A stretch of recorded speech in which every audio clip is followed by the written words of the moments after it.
about the Bloodline Saga in WWE? Man, dude, the Bloodline Saga is about as closest to the Avengers saga that we've gotten in pro wrestling. Yeah. I don't want to hear no more about WWE can't do no long-term storylines. That shit over with now, man. This Bloodline Saga has been crazy, and it is still going strong. We might see the culmination of it at SummerSlam. Yeah. But this, I can't say, I was one. I was a person that said WWE can do long-term booking. I said that. Yeah. I am wrong now off of this Bloodline fucking storyline. Yeah. It's crazy. Yeah. It is absolutely crazy. All the dynamics and intricacies of it and everything has been dope. Like, I feel like somebody from Avengers made the shit. Well, I mean, right as hell, it is one of the cast from Marvel got hired on the It seemed like it. It seemed like it. Y'all can't do no long. He probably say, "Oh, y'all can't do no long-term storylines." Oh, hold my beer. Hold up. Let me show you something real quick. We gonna do some long-term storylines. This shit has been going. Dude, do you realize the Bloodline storyline has been going on since they was in the Thunderdome? That was the thick of the pandemic. Right. Thick of the pandemic they've been going on. Right. And it's still going on now. Yep. Dude, I can't. WWE's hitting on all cylinders right now, man. I mean, in the forefront of the Bloodline storyline is crazy. That's the only reason why I'm watching. Yeah. Hey, man, like, for real, the Bloodline storyline does two things.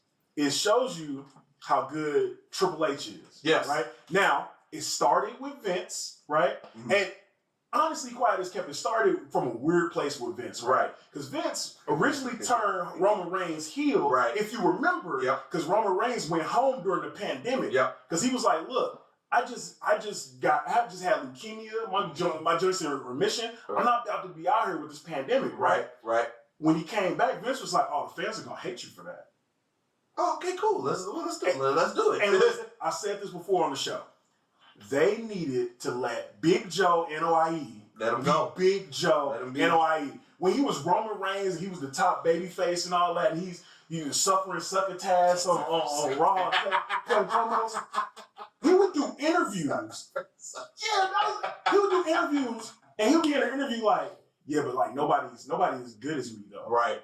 He was like, yo, Cena. He's like, Cena passed the torch to me a long time ago. He's like, nobody's good as me. Okay. Nobody could do this, that, and the third. And I'm like, they need that dude on TV. Right. You know when I thought they need to let him be him and don't ban us algorithm. We just talked about this algorithm. But when Roman did that Susan G. Comin, he did the Susan G. Comin promo, and it was all the women in the ring. That did not seem like it was him at all. It didn't. Now it's a great cause, but it didn't. And it feels weird saying that because he is a cancer survivor, right? You know, so I understand why he did it, and kudos for him doing it. Right. But it was just the way that it seemed like it was force fed, and he was reading something. It didn't seem absolutely. Like it was him. But again, once they start letting him be him, that's where it took off. Right. And Roman said this in an interview recently. He was just saying, and shout outs to anybody who's had dealt with cancer, like for real, like that ain't nothing to play with. For sure. We appreciate you still watching, and listening, and that's nothing to play with. If you were surviving, great. That's just phenomenal. Keep doing what you're doing. For sure. But Roman said in an interview recently, he was just like, yo, nobody has brought up more people than this Bloodline storyline. Because think about this for a second. How many superstars did Cena make in his 15 years on top? How many did he make? Not that he fought that was already made, but how many he didn't start making people until he started coming back in that United States Open Challenge stuff. That's that he didn't really, in my opinion. Now, did he accelerate CM Punk's career? You could argue that. That's arguable. You could argue that. Yeah. But to me, that'll be about the only person. Right. So Roman was just saying, he was like, look, I brought all my people up. He brought Jey Uso. Listen, he about to fight Jey Uso in the main event. We call him main event Jey Uso. Got a chance to win. Right. but again, to your point, we started calling him main event Jey Uso in the pandemic. That's when he was just playing around with the joint, you know. But For the record, it's one of your highest. That's actually one of your highest. That is. That's right. The Roman Reigns and Jey Uso had the match of the year. That's actually that is the highest. Wow. That is the highest We Come For You clip. Okay. That is. Wow. We told you. Listen, hey, wait, hold on. We told you. Well, we gonna get to that in a minute. We gonna get to that part. We definitely gonna get to that in a minute. We gonna get to that part in a minute. But yeah, man, like it speaks to what happens when Vince gets out of his own way. Now, I understand with this Endeavor merger, and part of the deal was that Vince stays in the helm. Right. I feel like there's certain things. Again, I said this last time. There's Vince-isms all over the show that I'm still just like, hey man, I can tell what that is. But I can also tell that he's trusting Triple H a little bit more, or a lot more, and just basically being like, hey, Paul, you got this. I'm gonna put my hand on this, but Paul, okay, you control that. Right. Money in the Bank felt like an NXT takeover. It felt like an NXT, like from the booking, the pacing, all of that. It felt like just with the action and everything, just high energy. To me, it was a perfect storm for a particular superstar, which we're going to talk about later on in the show. Yes, sir. But to your point, it did feel like an NXT. I mean, what a better dude! Shout out to the UK, man. Y'all made. Like, I feel like ever since they went to the UK and came back, it elevated the crowds in the United States. Well, you actually know what did it, though? Puerto Rico did it, though. That's true. You're right. Shout out to Puerto Rico, too, because y'all did, too. Y'all did do that, too. Puerto Rico was live. Yeah, it was live. Like, man. I wish I could have went to that, for real.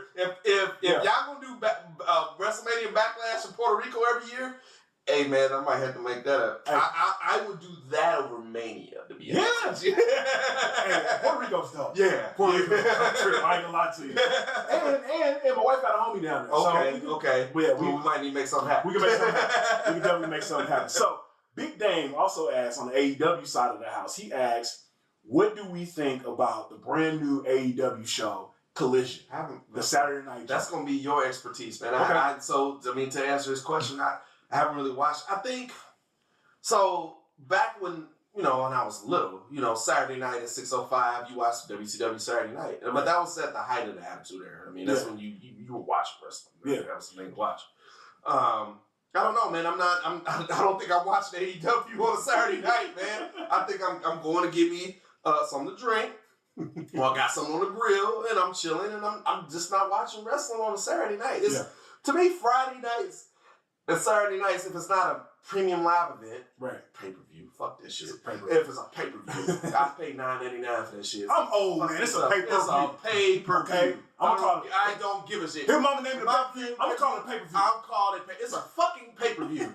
But anyway, I'm just not watching wrestling on a Saturday night, man. Especially around 7. Dude, I'm about to go get a cigar. I'm about to go chill out somewhere. I'm probably gonna come to your backyard, of course, and smoke cigars. I'm not watching wrestling this on Saturday night unless it's a premium live event. Yeah. So let me tell you how dad life's set up. Usually I get the little one down around 7. That was different tonight. He was like, look, you got somewhere to go. No, they don't change. It's not. They don't change. No, I know. I already know. Right. But the times that I have, so I got a Sling, I got a DVR, so I really watch it whenever. You know what I'm saying? Right. But I feel like Collision in general, just from the AEW block of shows, it feels like a different show. Okay. It almost feels like Tony Khan went and got a different set of producers, different set of. I feel like he's very much so in charge. Okay. But it's a soft roster split. Okay. The biggest thing that they were saying about AEW is they got way too many folks on the roster and whatnot. But there have been, people saying like Malachi Black, House of Black, his whole joint. They were just like, nah, we don't Saturday. Do you think it's a Diet Thunder? WCW Thunder. Okay. No. So.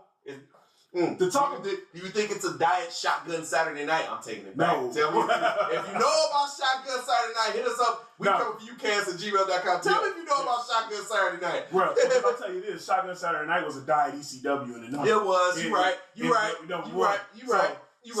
No, man, it feels like a big show. It don't even feel like WCW Saturday Night. Okay. It's not taped. It's live, and it's got like. First of all, the bigger thing that people will complain about AEW is like not having vignettes and not having they start every show with promos of everybody that's gonna fight that night. Okay. And it's just like cutting promos about each other. They got Elton John Saturday Night is all right for fighting as a thing. Like it feels like a different show. Jim Cotton spending all that money on that bread on the music rights, man. He got all kinds of damn music rights. He used 50 Cent. Yeah. Which hey, what's the Guns? The Guns. That was hard. That shit's hard. That was hard. Actually, need to take a break real quick. So we'll be right back. After these. Hulk Hogan, we coming for you, nigga. If you like that video, make sure that you click on the subscribe button on the left-hand side of this video to hear more from the We Coming For You cast. And you know damn well you like that video, man. Don't waste my damn time. Subscribe.